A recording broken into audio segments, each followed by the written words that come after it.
Hi, I'm Pete Gallivan. This week on News to Celebrate, we are highlighting Western New York pride, from a legendary live music venue to playoff excitement and local growth. For more than 40 years, the Sportsman's Tavern has helped shape the region's music scene, earning its place as a premier destination for live performance. Meanwhile, Sabres fans are buzzing as the team battles in the first round of the Stanley Cup playoffs, and a popular local restaurant is getting even bigger, bringing new energy to the community.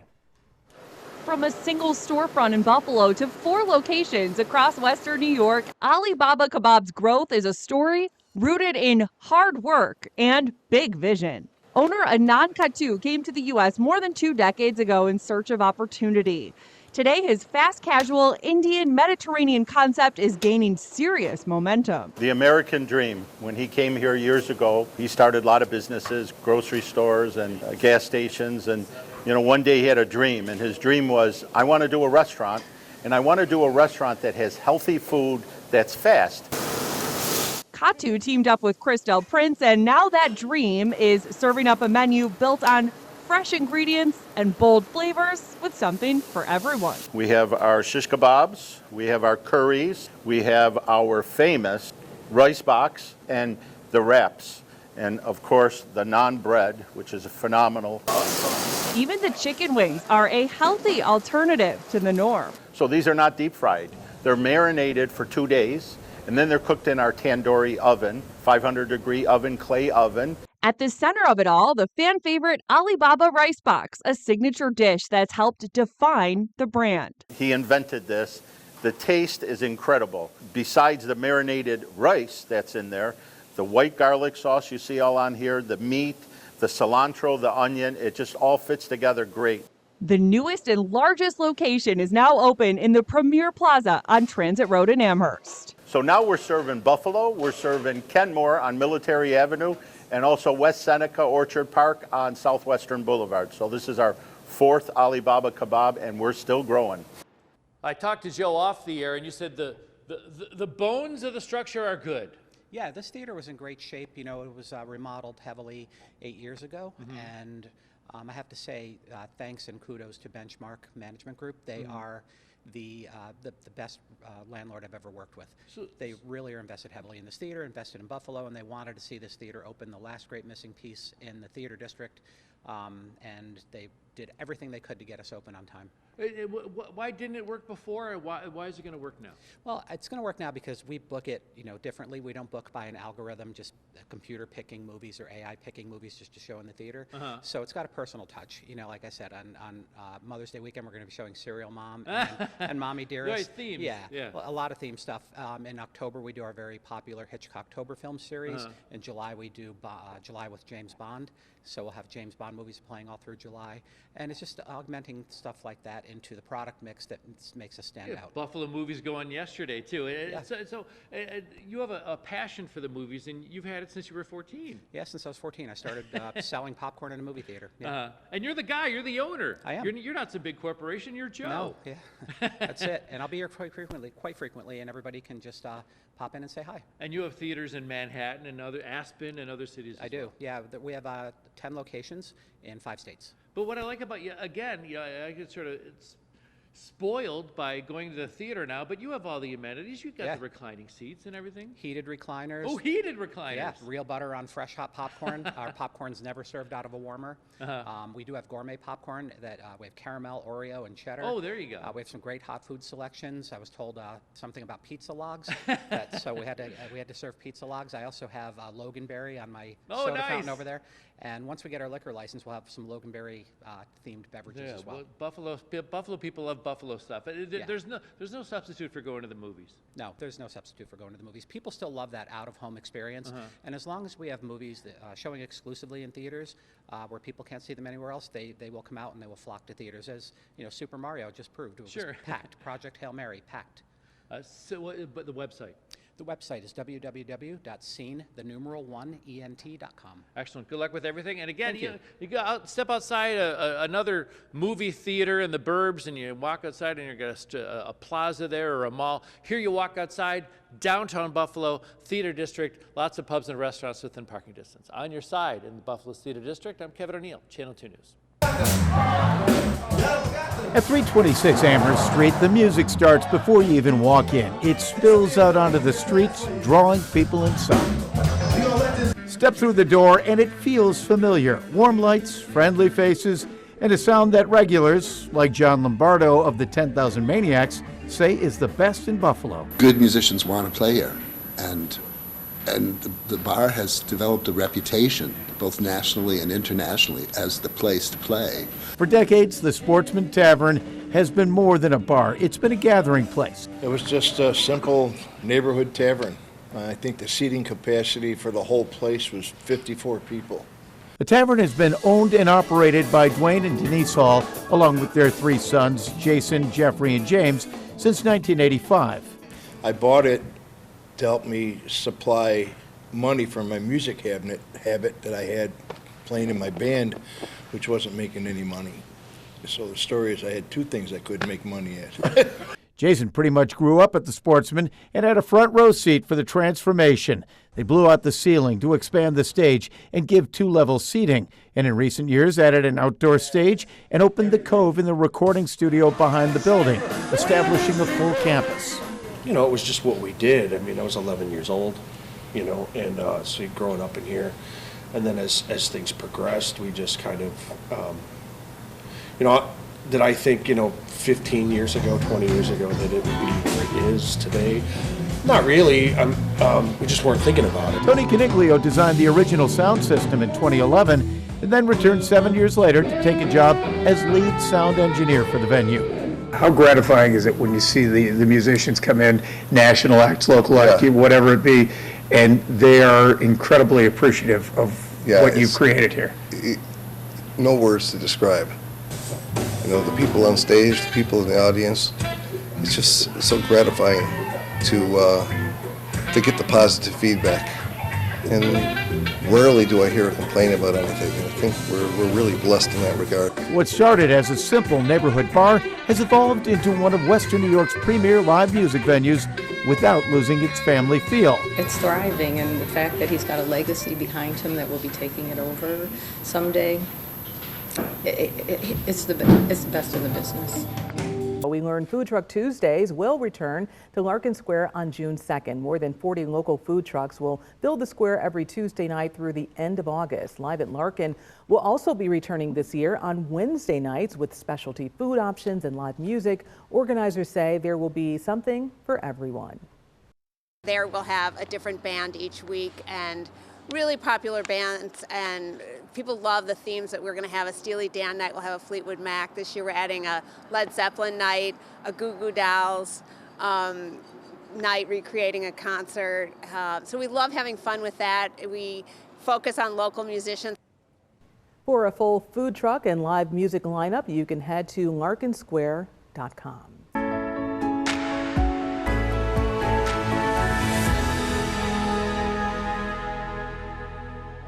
People across the area are showing their spirit as the team lifts theirs. That was the case at Niagara Falls Memorial Medical Center today. Staff, patients, and community members came together in blue and gold for a rally to show their support. The health center says the team right now is a great example of staying resilient, just like the people in their halls. Fans have been working to keep traditions alive to make sure they can return for those moments. And as our Lauren Hall reports, for a local family, one such tradition comes in the form of a soundtrack that's been part of the Sabres history for more than 5 decades.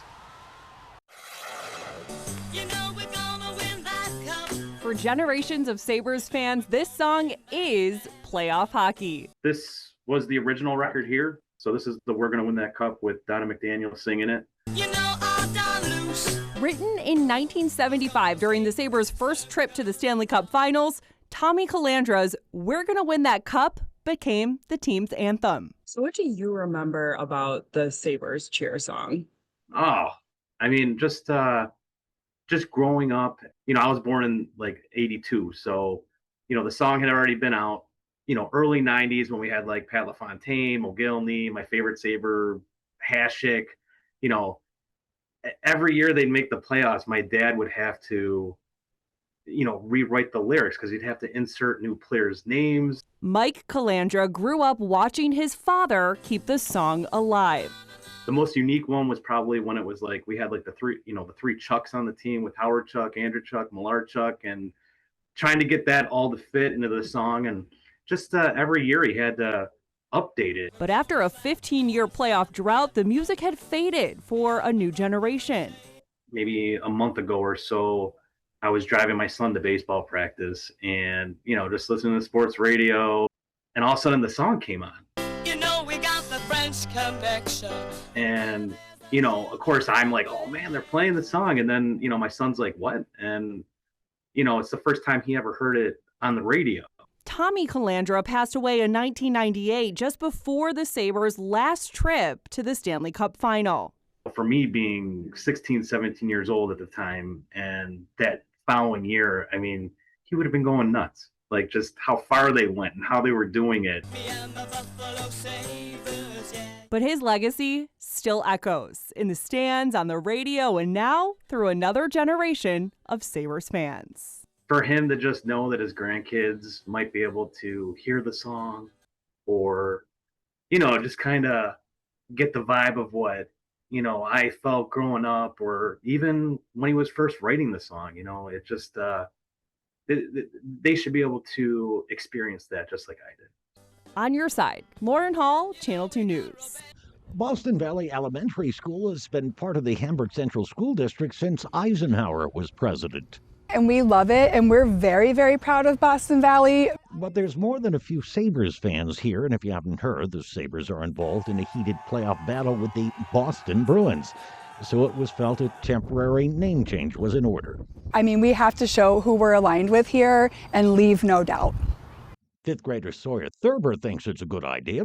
Because I personally really don't like the Boston Bruins. As does third grade teacher Carson Dacre. Actually, when I was in third grade myself, was 2010 the last time that we faced the Boston Bruins. Think he doesn't remember? The team that we had then with Vanek and Ponemanville, and a very young team versus like Bergeron, Raskins, Zdeno Chara. He actually uses the Sabres in lesson plans consistent with state education objectives. We've had a couple of math homeworks mixed in this year, which involve players' jerseys, just like Sawyer's here. A proclamation was read. So by authority vested in the leadership and spirit of our learning community and in recognition of our pride, unity, and unwavering enthusiasm, by a school principal who can also swing a hammer, it is hereby declared that for the full duration of round 1 of the NHL playoffs, the institution formerly known as Boston Valley School shall be known as Sabres Valley School.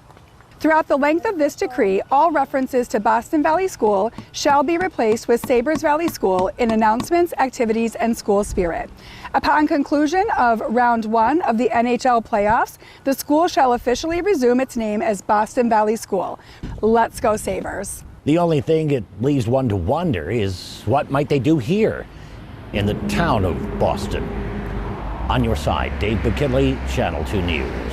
Well, this event would have been going on if the Sabres lost, but thankfully, to get everybody even in a more festive mood, the Sabres were victorious. Here's a season ticket holder and owner of the Greenhouse Event Center. Jake, how you doing? Good. Morning. As you've seen the mood for the Sabres fans evolve even over the past few months. Yeah, that's true. Yes. Yeah, it went from this is unbelievable to are we really here, for sure. Yep. Describe what's at your event center this weekend. So we have over 75 local vendors selling a mix of everything Buffalo Sabres. So if you're looking for apparel, gifts, decor, anything related to the Sabres, we have it. It opened at 10 a.m. Until 6 p.m. today, and same hours. Doors open at 10 a.m. We're open 10 to 6 today, tomorrow, and Sunday. That's pretty good. And where are these artisans from? They're all Western New York local vendors. So this is when you come in here, you're supporting local vendors for sure. I've been here for the Bills Mafia events, and those did very well. Yeah. So it's been we've been here a couple years, and the events are growing and growing. Our Mafia event's the biggest one of the year. So we're hoping for a big turnout for the Sabres event, to be honest. Let's put a plug in for the center. What is this space used for? Sure. So we strictly do seasonal events here. So what we do is we support local vendors by providing a space for them to sell their goods that they make. A lot of hard work goes into all these items. Okay. Is it what you're talking about your socials? If people want to rent your space? Yeah, so we don't do private rentals. We just focus on the seasonal events that we do here. And so you can find us on Facebook. We do have a schedule of events out there that tell us all the dates for the year. Can you categorize what the types of things that are here for everybody? Yeah, so we have apparel, we have chocolates, we have, I mean, even little hockey pucks from Kelly's Country Store. We have garden buffaloes, as you can see over here. Jewelry, decor, you name it. We even have some autograph merchandise. It's a beautiful space. You did a great job. Even with the outside, I know Mary Alice Demler from NT. She'll give you a hard time if you're not making things beautiful. You're doing a great job. What's the address in East Robinson? 700 East Robinson Street. Awesome, man. Until 6 today, and then 10 to 6 on Saturday, 10 to 6 on Sunday. It is free to come on by and get Sabres-themed items, other Buffalo-themed items, Bills stuff, Bandit stuff, and even like chocolates for kids or for me. On your side in scenic North Tonawanda, I'm Kevin O'Neill, Channel 2 News.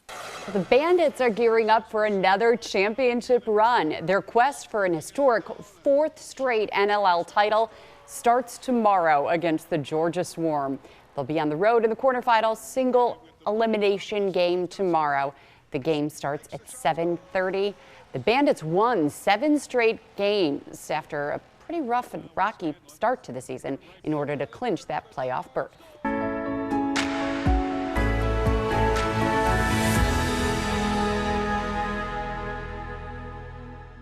Before COVID, Lamont Thomas of Buffalo did something special, and Two on Your Side was on the journey. He fostered more than 30 kids, adopted many, but it was in 2019 when he adopted 5 siblings. The youngest was only 1. It's not even about me, it's about the kids. The story received so much attention, viewers sent donations. West Her gave him a newer van. I'm so appreciative of everything. I really am. Really am. Those kids deserve it. It's all about them. That brings us to April 21st, 2026. It's adoption day for Michael. It's happened again. 4-year-old Michael is the biological sibling of the 5 kids that Thomas adopted a few years ago. Now the moment. I hereby grant this adoption, and from this day forward, this child will now be known as Michael Anthony Thomas! He received gifts and there were treats. I didn't think I was going to have number 6, but it happened, and, you know, there's no child left behind. Thomas says he loves being able to help others. We don't see this often, a single man adopting 6 children. Mm-hmm. That has its own struggles too, right? Oh, very much so. Very much so. It's not easy. It is not easy, and but we're doing it. I'm doing it. The oldest is Zendaya. I love everybody. It's important for siblings to be kept together and raised together. Before the first adoption, these kids were all over the area. He's had Michael since he was 7 months. He's special. When he comes in from school, he always look for me, and, he got to give me a high five, tell me how his day is. The Thomas family, another picture-perfect moment. On your side. Happy Michael Day! Claudine Ewing, Channel 2 News. You haven't been there until you walked a mile in that person's shoes. And trust me, I've been walking that mile for a couple months now.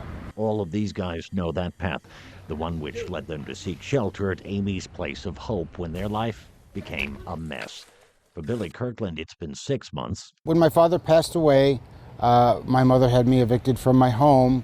For Jesse Jagger, it's been 3. I had some family problems back at home. Yeah. I ended up at the ECMC due to depression, and I ended up homeless after that. Everybody has a different story, whether it be drugs or homelessness or alcohol, mental health issues. More important than how it happened, though, is that it can happen. Like everyone thinks, well, that's never going to happen to me. The people that think that, those are the ones it happens to. I never saw myself standing here 6 months ago. Here we are. On a glorious spring day, and not far from a church where others facing misfortune lined up for food, these men labored, picking up trash. When we started to get to know the men, we realized that they actually had a lot to offer us. They were not just people that wanted to come in and be takers. The easiest thing in the world to do is nothing at all. Or we can get involved and make a difference, whether it be small or large. making a difference is what matters. And we really believe that community engagement is a part of restoring dignity and hope. And there is hope. The plan is not to stay there forever. No, it's not. How's that going? It's actually going quite well. I just found out from my caseworker that I got approved for housings. All right. And starting next week, I'm going to be looking into it. Until then, it's important to remember, even if you have nothing, you still may have something to give. On your side on Buffalo's East Side, Dave McKinley, Channel 2 News. A major new investment aims to help Niagara Falls students get the most out of their education. This morning, Bank on Buffalo presented a $30,000 check to Say Yes Buffalo Niagara, a program that helps expand opportunities for young learners across Western New York. District leaders say the investment will help set Niagara Falls students up for success for years to come. There are kindergartners and third graders right now who are going to benefit this long before, I know I'll be gone, but long before some of us won't be with us. And they're going to have a better tomorrow. And the city will have a better future because of it. And we'll keep our students right here in Niagara Falls working in the Western New York region. The donation was announced during a financial reality fair put on by Bank on Buffalo for seniors at Niagara Falls High School. Today was National Bring Your Child to Work Day, and the John W. Danforth Company welcomed more than a dozen kids to its Tonawanda headquarters. That's where they got to see and understand what their moms and dads do while they're usually at school. Kids who visited Danforth's fabrication shops today also got behind-the-scenes tours and hands-on activities. There's a lot of interaction and feedback, and I think they're having a really good time. I think they really enjoyed the shop tours because they got to see metal being put together and welded and cut and things of that nature. So that aspect of it, I think, was really engaging for them. Officials say it's also a way for kids to explore what their own future may actually look like. Well, it's the first day of the 141st season of the Maid of the Mist here in Niagara Falls. I'm here with Captain Joe. How excited are we for this today? We've been, the last 2 or 3 days have just been, it's been a whirlwind. Boats prepping, docks being put in, just the excitement level is, when we made the announcement on social media the other afternoon, before I was actually out on the boat, before I got back to the dock, my employees all knew, and they were just super excited, so we're ready to go. I can imagine how much work just goes into prepping and getting ready for the season. You said that you're almost busier in the off season than you are in the on. What goes into this, getting everything ready to go? Yeah, it's not just a seasonal operation. We run 12 months a year, and so off season's busy, special projects, getting things moving, and then obviously the last week before is the final prep, lifting the boats into the water and getting running. So it's busy. So I'm actually, now that we're going to be running, it's actually going to take a little weight off, and we can get into a normal routine now. So you just get to put out the little fires, right? Exactly. What are you most looking forward to? This is your first season with the Maid of the Mist. So exciting. What are you most looking forward to going into this season? You know, we've made a lot of improvements in the off season. We've done a lot of employee training, and just to see everything come together after being down for a few months through the winter. And I think just watching everybody come back, the guests coming back, the smiles, the people just enjoying and experiencing the falls for the first and hopefully second and third time. I think that's what I'm looking forward to the most. Thank you so much, Captain Joe, for being with us today. And if you would like to come out and be on one of the first voyages of this season, then they'll start running at 9 o'clock. But you can go ahead and come anytime throughout the rest of the season, all the way until November 8th. They'll be running tours, so you can head on down to the Maid of the Mist and come check it out. On your side in Niagara Falls, Natalie Foss, Channel 2 News. That's this week's News to Celebrate, where Western New York's music, momentum, and hometown pride takes center stage. Thanks for joining us. We'll see you next time.